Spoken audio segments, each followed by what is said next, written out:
dia tidak punya proteksi apa-apa, ya. Karena itu sekarang harus ada cara bagaimana yang informal ini menjadi formal. Paling tidak negara mengakui mereka bekerja dan negara memastikan mereka bisa dapat perlindungan, walaupun dengan sangat basic. Nah ini disepakati tahap-tahapnya dan saya rasa di Indonesia juga sudah mulai, walaupun kita 10 tahun terakhir tenaga kerja formal kita malah berkurang, kita 10 juta orang berkurang. Nanti Pak Rektor Silaban, beliau yang menggawangi perjuangan dalam platform digital kemarin nanti Pak. Ya Pak Rektor silahkan nanti menyampaikan. Yang terakhir soal Palestina.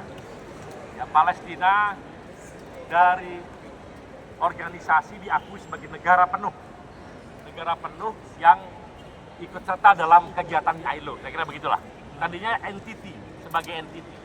Ya, entity itu bisa organisasi, bisa. Tapi sekarang state disebut dia sebagai sebuah negara yang bisa ikut terlibat secara penuh dalam kegiatan ILO. Saya kira begitu. Dan itu disetujui oleh hampir semua, 100% para yang hadir. Jadi saya rasa perjuangan kita alhamdulillah berhasil dan terima kasih atas doa dan dukungan teman-teman. Dan mudah-mudahan ini membawa dampak yang baik bagi kita pekerja di Indonesia. Dan kita berharap juga pemerintah bisa menindaklanjuti semangat dari Jenewa, semangat dari ILO, yaitu kita tidak perlu dulu menunggu sampai konvensi jadi. Kalau misalnya sudah memang ada pasal-pasal yang bisa kita buat sebagai aturan, ya silahkan kita buat.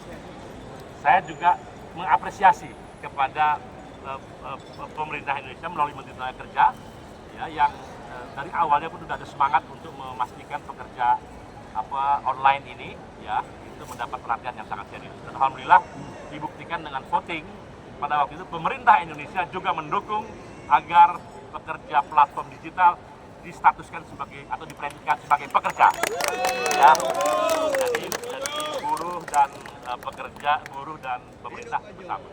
Saya rasa mungkin Pak Rekson bisa menyampaikan sesuatu sedikit soal platform digital. Silakan. Jadi kawan-kawan sekalian media yang terhormat, Assalamualaikum warahmatullahi wabarakatuh.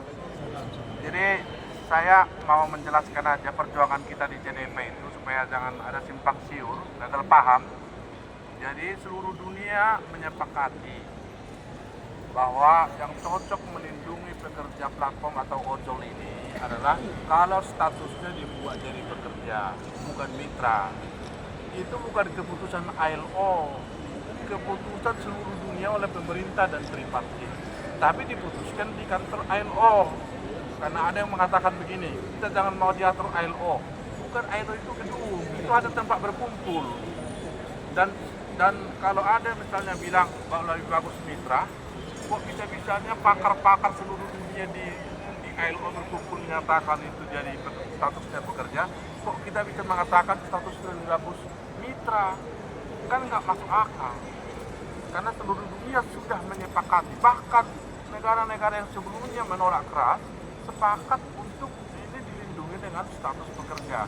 Karena dengan status pekerja ini mereka akan memiliki hak kepada undang-undang ketenagakerjaan, hak berserikat, hak untuk mendapatkan pengupahan, hak untuk K3, hak jaminan sosial, hak berunding, hak untuk mempersoalkan ketika ada suspensi atau kalau keterbukaan terhadap algoritma.